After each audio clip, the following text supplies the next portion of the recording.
The Middle East woke up to a very complicated day this morning. Hamas is experiencing one of the darkest days in its history. Hamas says its political leader Ismail Haniyeh was killed in an Israeli attack in Iran, where he was attending the swearing-in ceremony of the country's new president. Haniyeh's killing came after Israel struck a Hezbollah stronghold in southern Beirut. In that attack, a senior commander of the Iranian-backed group was killed. The group said it was responsible for a rocket attack on the Golan Heights annexed by Israel over the weekend. The Palestinian group issued the following statement: "The leader of our movement, brother Mujahid Ismail Haniyeh, was killed in a Zionist attack on his headquarters in Tehran after attending the swearing-in ceremony of the new Iranian president."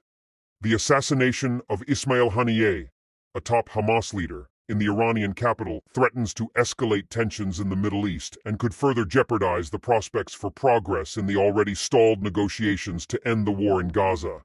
Iran's Revolutionary Guards also announced the death, saying that Haniyeh's residence in Tehran was hit and that he was killed along with a bodyguard. The SIPA news website of the Islamic Revolutionary Guards Corps issued the following statement: "The Tehran residence of Ismail Haniyeh, the head of the political office of the Islamic resistance of Hamas, was shot at, and he and one of his bodyguards were martyred as a result." Iran's supreme leader Ayatollah Ali Khamenei has vowed revenge against Israel for the killing of Hamas's political chief. Khamenei said that Israel is preparing a harsh punishment for itself. In a statement on his official website, Khamenei said, "We consider his revenge as our duty," and said Haniyeh was a valuable guest in our house. Palestinian President Mahmoud Abbas said the assassination of Hamas leader Ismail Haniyeh was a cowardly act and called on Palestinians to unite against Israel. Palestinian President Mahmoud Abbas strongly condemned the assassination of Hamas leader Ismail Haniyeh, calling it a cowardly act and a serious escalation. Mahmoud Abbas called on his people and forces to unite, be patient, and stand firm against the Israeli occupation.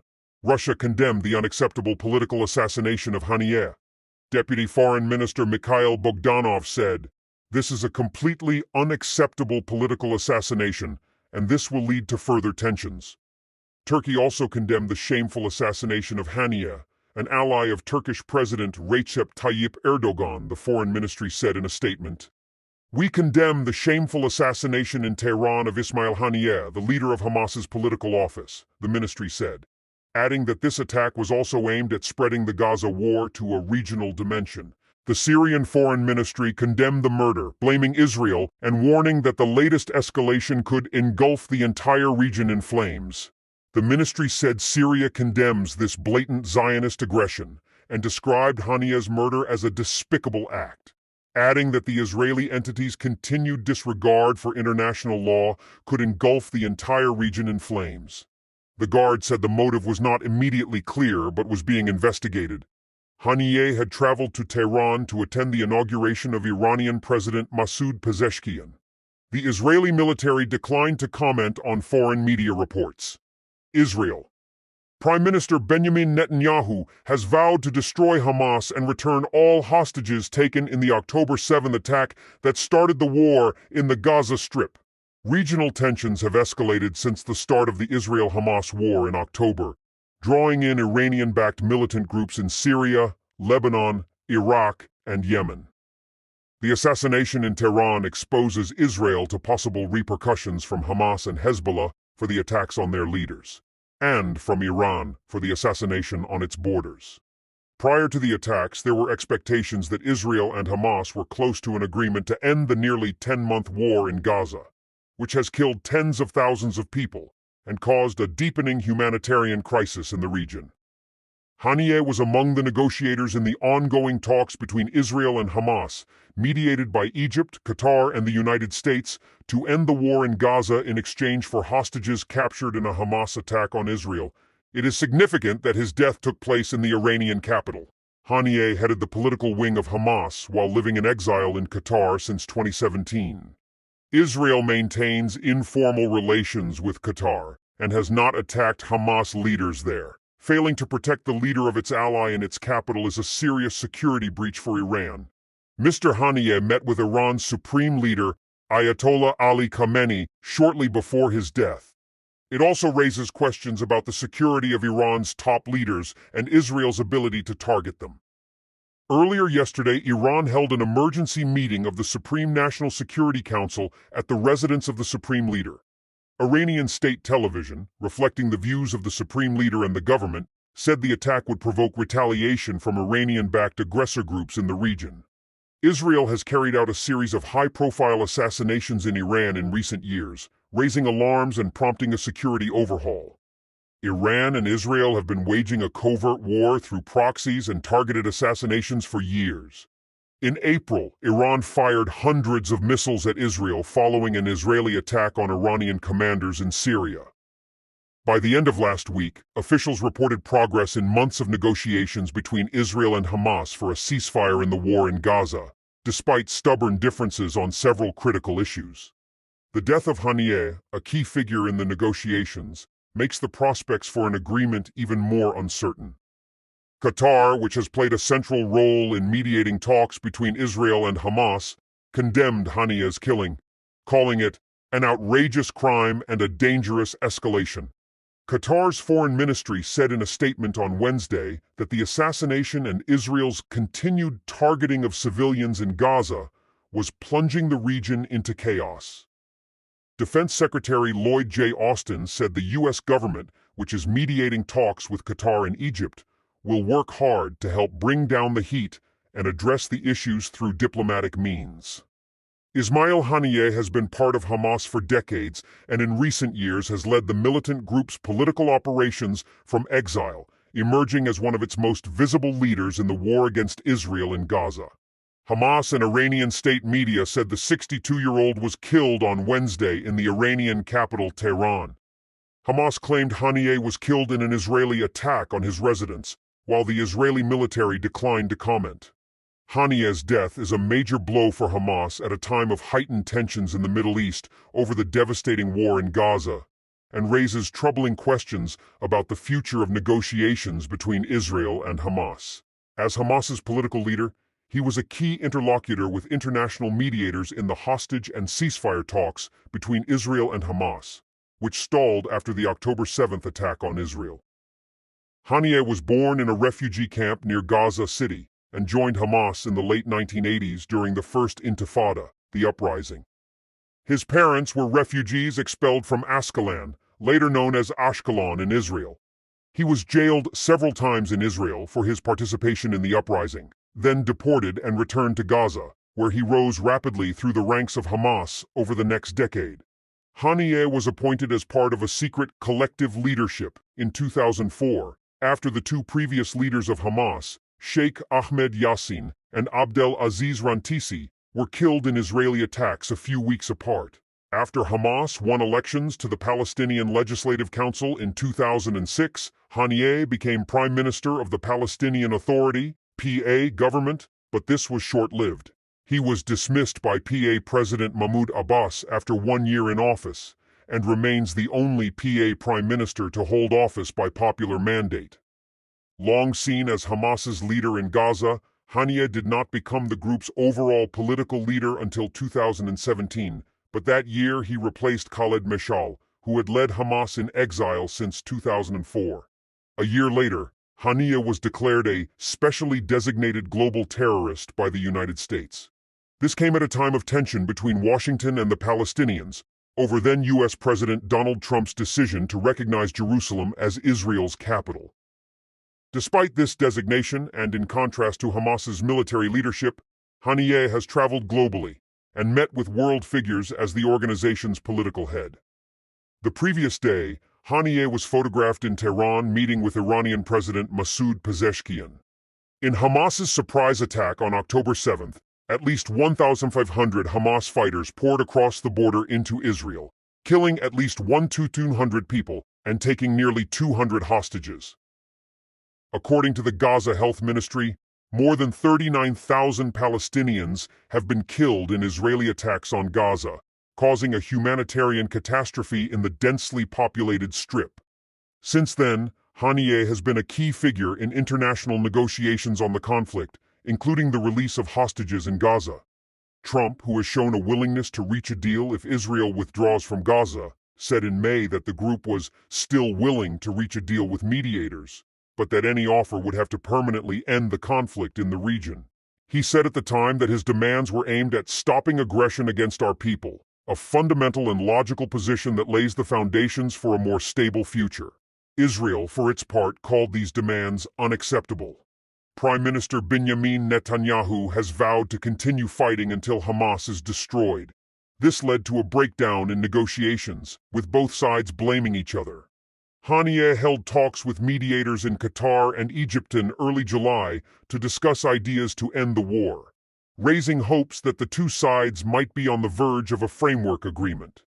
CNN political and foreign policy analyst Barak Ravid said that given Haniyeh's role in the negotiations, his death will have a significant impact on those negotiations. Throughout the war, he continued to meet with other world leaders and officials. Among them was Chinese diplomat Wang Kejian, who met with Haniyeh in Qatar in March. They discussed the war in Gaza. Haniyeh also felt the personal cost of the war in Gaza. In April, Israeli police arrested one of his sisters on accusations of communicating with members of the movement. 9 days later, Israeli airstrikes killed his 3 sons and 4 grandchildren. Haniyeh later claimed that their deaths would not affect the ongoing ceasefire and hostage negotiations. Whoever thinks that by targeting my children during negotiations and before an agreement is reached will force Hamas to back down from its demands is fooling himself, Haniyeh said. Haniyeh was in Qatar at the time, and Qatar has not signed the Rome Statute, which allows the jurisdiction of the International Criminal Court. Ismail Haniyeh has shown a willingness to reach an agreement if Israel withdraws from Gaza. In May, he said the group was still willing to reach an agreement with mediators, but that any offer would have to permanently halt fighting in the region. After all this, Matthew Levitt, Fromer Wexler Senior Fellow at the Washington Institute for Near East Policy, said Ismail Haniyeh's death sends a very strong message. Hamas announced that Haniyeh was killed in an Israeli attack on his home in Tehran. Levitt continued, I think the Israelis will go to great lengths to make it clear that it is no longer safe for the leaders of terrorist groups to roam freely and encourage the killing of innocent people in countries that provide them safe harbor. The death of Hamas political leader Haniyeh came just a day after Israel said that Hezbollah's most senior military commander, Fuad Shukr, had been killed in the Beirut attack. A senior Lebanese government official told CNN that Shukr survived. For years, Iran has invested in regional proxy groups, an anti-Israel and anti-Western alliance informally known as the Axis of Resistance, and has sought to expand its influence in the Middle East by providing them with money, weapons, and training. This is a very bad day for the Islamic resistance and its axis, Levitt added, with Israel stepping up its attacks on the leaders of Iranian-backed proxy groups. Meanwhile, Iran has sworn in the country's new president. Reformist politician and cardiac surgeon Masoud Pezeshkian said his administration will continue efforts to lift Western economic sanctions on Tehran over its disputed nuclear program. Pezeshkian spoke after being sworn in during a ceremony at the parliament in the Iranian capital Tehran. He said he sees the normalization of economic relations with the world as Iran's inalienable right. I will not give up trying to lift oppressive sanctions. I am optimistic about the future. Iran's supreme leader, Ayatollah Ali Khamenei, formally endorsed Pezeshkian, calling on Tehran to prioritize in its foreign relations policies the countries that provide support and assistance to Iran, as well as neighbors, African and Asian countries. Pezeshkian, a longtime lawmaker, won the presidential election in July after his predecessor Ebrahim Raisi died in a helicopter crash in May that triggered early elections. He has 2 weeks to form his cabinet for a vote of confidence in parliament. Sanctions have hit Iran's vital oil exports, hampered transactions on international banking networks, and spurred inflation, which hovers at around 40%. The dollar is trading for 584,000 Iranian rials, a dramatic drop for the country's currency. When the historic nuclear deal with world powers was signed, the rial traded at 32,000 against the dollar. Former President Donald Trump unilaterally withdrew America from the Iran nuclear deal in 2018. Iran has held indirect talks with the Biden administration, but there has been no clear progress on restricting Tehran's nuclear program or lifting economic sanctions. Iran claims that its nuclear program is peaceful and aimed at generating electricity and producing radioisotopes to treat cancer patients, not nuclear weapons. Pezeshkian said pressure and sanctions will not work against the Iranian nation. Pezeshkian's swearing-in ceremony was attended by representatives of more than 70 countries, and Enrique Mora, the European Union coordinator for nuclear talks. Tajik President Emomali Rahman also attended, as did Iran's allies from Palestinian aggressor groups, including Hamas leader Ismail Haniyeh and Ziad al-Nakhaleh of Islamic Jihad. Iran has been challenged by the ongoing Israeli-Hamas war in the Gaza Strip, and Western concerns that Tehran has enriched uranium to near weapons-grade levels, building up a stockpile that could produce several nuclear weapons if it wanted to. In April, Iran launched its first direct attack on Israel over the war in Gaza. Militias armed by Tehran, such as Lebanon's Hezbollah and Yemen's Houthi rebels, have also entered the conflict and stepped up their attacks. In his speech, Pezeshkian expressed support for the Palestinians, saying Iran demands a world in which no Palestinian child's dreams are buried under the rubble of their homes. We want a world where the honorable people of Palestine are free from occupation, oppression, captivity, and genocide, Pezeshkian said. In addition to all this, it was revealed that Fuad Shukr was the target of one of Israel's attacks on Beirut. Fuad Shukr, a senior Hezbollah commander, and the target of the Israeli attack on Beirut, is said to be a close advisor to the group's leader and wanted by the U.S. government for his role in the 1983 bombing in Beirut that killed nearly 300 American and French soldiers. It is not yet clear whether Shukr, also known as Haji Mohsen, survived the Israeli assassination attempt. The Israeli military blamed Mr. Shukr for the weekend attack in the Israeli-controlled Golan Heights that killed 12 children and teenagers and killed scores of additional Israeli civilians. A senior Israeli military official, speaking on condition of anonymity to discuss sensitive intelligence, said Mr. Shukr was a close confidant of Hezbollah leader Hassan Nasrallah. Mr. Shukr assumed some of Mr. Nasrallah's responsibilities after the killing of Mustafa Bedreddin, a senior Hezbollah commander in Syria in 2016, officials and two experts on the armed group said. The State Department offered a reward of up to $5 million for Mr. Shukr's whereabouts after a 1983 attack on barracks in Beirut where American and French soldiers were stationed. Asaf Orion, a retired Israeli brigadier general, described Mr. Shukr as a seasoned veteran who had worked extensively to develop Hezbollah's precision-guided missile apparatus. Analysts say the munitions are of particular concern to Israeli military planners. Matthew Levitt, a Hezbollah expert at the Washington Institute for Near East Policy, said, Mr. Shukr's history with Hezbollah goes back decades. He played a key role in several of the group's major turning points. Mohannad Hage Ali, a Beirut-based fellow at the Carnegie Middle East Center, said, He was part of the old guard. He's certainly an important figure. Mr. Levitt said Mr. Shukr at different points oversaw Hezbollah military operations in Israeli-occupied South Lebanon, from which Israel withdrew in 2000. He then played a senior role in the group's command in Syria and eventually took over one of the top positions in Hezbollah's military leadership, Mr. Levitt said. It's sort of run by committee, but Fuad Shukr is more or less first among equals. On the other hand, there was a very striking statement. President Recep Tayyip Erdogan took a significant step forward in his harsh words against the Jewish state over the Gaza war by raising the possibility that Turkey could enter Israel in support of the Palestinians. It is unclear, however, whether these comments reflect a concrete Turkish plan or whether he is simply trying to appeal to his political base. Addressing members of the ruling Justice and Development Party in Rize, his ancestral hometown on the Black Sea coast, Mr. Erdogan said, We need to be very strong so that Israel cannot do this to Palestine. Just like we went into Karabakh, just like we went into Libya, we can do the same to them.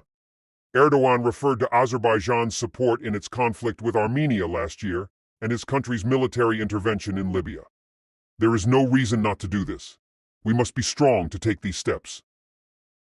Throughout the war in Gaza, Mr. Erdogan supported Hamas, the armed Palestinian group that controls Gaza, and attacked Israel on October 7th and referred to Hamas as a liberation organization, while harshly criticizing Israel. He compared Prime Minister Benjamin Netanyahu to Adolf Hitler, calling him a psychopath and a vampire. Diplomatic relations between Turkey and Israel broke down in the first months of the war, and Turkey announced in May that it was halting all trade with Israel. Despite Mr. Erdogan's statements and Turkey's policy of allowing Hamas political figures to remain in the country, Turkey did not play a military role in the Gaza conflict. But support for the Palestinians and anger at Israel's prosecution of the war in Gaza is widespread in Turkish society. Israel's foreign minister, Israel Katz, hit back at Mr. Erdogan on social media, accusing him of following in the footsteps of Iraqi dictator Saddam Hussein, who was executed in 2006. Mr. Katz also called on NATO to expel Turkey. Ömer Çelik, the spokesman for Mr. Erdogan's political party, responded by calling Mr. Katz a Nazi. Mr. Erdogan's communications director, Fahrettin Altun, said on social media that Turkey is a serious and responsible state committed to peace and stability in the region. He did not mention any specific Turkish plans against Israel. Anyone crazy enough to test our borders will receive a swift and decisive response, Altun said. As tensions rise between Israel and Hezbollah, the dominant political and military force in Lebanon, neither side wants a full-scale war. But there could be an unintentional explosion, triggered by an attack, such as the launch of what Israel says was a Hezbollah missile that struck Maidal Shams in the Golan Heights, or a deliberate explosion if Israel sees an opportunity to get rid of one more post-Gaza enemy. In the best-case scenario, a ceasefire in Israel's war against Hamas in Gaza would lead Hezbollah to stop firing rockets at the Jewish state, and the possibility of war would disappear. After the rocket attack that killed 12 children and teenagers, Israel said it struck a building in Beirut on Tuesday, targeting the Hezbollah commander it believes is responsible. If Israel goes further and launches a major operation to uproot Hezbollah, which right-wing members of Prime Minister Benjamin Netanyahu's government strongly support, it would be devastating. The conflict would devastate Lebanese society, which is already in a state of economic collapse, cause a humanitarian crisis for which the U.S. and others would have to foot the bill, increase attacks on U.S. interests in Iraq, Syria, and elsewhere, and escalate the violence of Houthi forces in Yemen. It will probably not succeed in eliminating Hezbollah. None of this is in the interests of the United States, while making it clear that it will continue to defend Israel against direct attacks by Iran. Hezbollah's patron, Washington, must make it clear to Israel that it will not sanction such a war or facilitate it by providing munitions, joining the Israeli army in attacks against Hezbollah, or providing diplomatic cover for civilian deaths. As the fire in Gaza has shown, trying to control this train after it has left the station will not work. There are several reasons why a war on Israel's northern border would be terrible. Hezbollah's forces and weapons are embedded in civilian life in what many see as a human shield strategy. As a result, attacks could kill tens of thousands of Lebanese. The AI targeting system used by the Israel Defense Forces and its lenient rules of engagement in Gaza will also result in excessive civilian casualties. Hezbollah, like Hamas, has dug underground bunkers and tunnels, so expect mayhem in urban areas. In theory, Israel could target all of Hezbollah's estimated 130,000–150,000 missiles and rockets, plus its launchers and crews scattered throughout Lebanon. Since Hezbollah's headquarters is in a suburb of Beirut, residents would be exposed to incendiary fire. Since Israel knows that destroying Hezbollah's weapons is pointless as long as resupply from Iran is possible, it will probably close off parts of Lebanon and prevent food and other necessities from reaching many civilians. So far, the United States has largely dissuaded Israel from going to war against Hezbollah by emphasizing the cost to Israel. But we can safely assume that the administration does not want to take responsibility for another humanitarian tragedy. If the Biden administration fails to prevent Israel from going to war against Hezbollah, it will come under political pressure to support Israel's operations. In 2006, during Israel's last offensive against Hezbollah in Lebanon, The U.S. pressured Israel to spare Lebanese civilians and infrastructure and to end combat operations early. Israel has long seen this restraint as a reason for the country's inability to decisively weaken Hezbollah. Now that Israel has tested its scorched earth policy in Gaza and retained U.S. support, it will probably not repeat its default mistake of 2006. Gaza rules will prevail. Optimistic foreigners discount the possibility of a major Israeli attack because they think it is doomed to fail and assume that the Israelis think so too. But this is a bad assumption. From a military planner's point of view, Israel can take advantage of a surprise attack, which can be highly effective. The conditions for surprise are favorable. A significant force, sufficient to start with and easily reinforced, is already at the jump-off point. Ongoing exchanges of fire provide excellent cover. Hezbollah cannot know whether the latest round is the beginning of an Israeli attack or a continuation of the same. And given the evacuation of some 60,000 people from the area in northern Israel in the face of Hezbollah's barrages and the evacuation of some 90,000 people from southern Lebanon, the IDF has few civilians to worry about. As for Hezbollah's large missile inventory, the element of surprise and the proximity of Israeli airbases to its targets could enable the Israeli Air Force to prevent missile launches on its territory. Simultaneous ground maneuvers would help.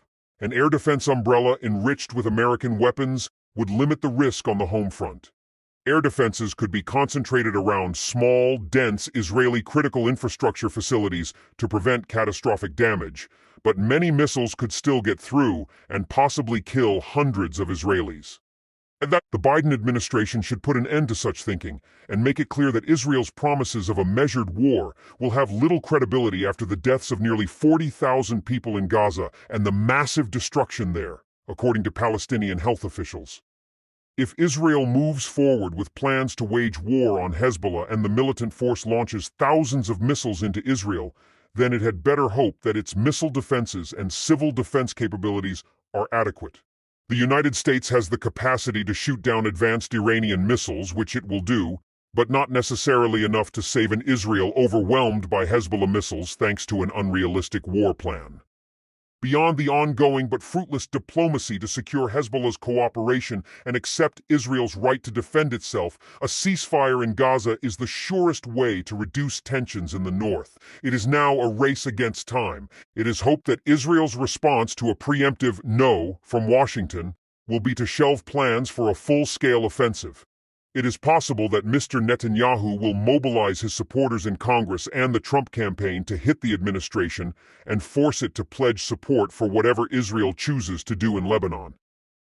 After all, this is an election year, and the political cost of defying the Israeli government may not be worth it for the Harris campaign. But there are risks for Israel too. If Israel decides to take over now and Vice President Kamala Harris wins the election, angry Democrats will complicate the U.S.-Israel relationship going forward. By insisting on a more equal partnership with Israel now, the administration may only be buying time. But in the Middle East, that is not necessarily a bad thing. Thank you for tuning in.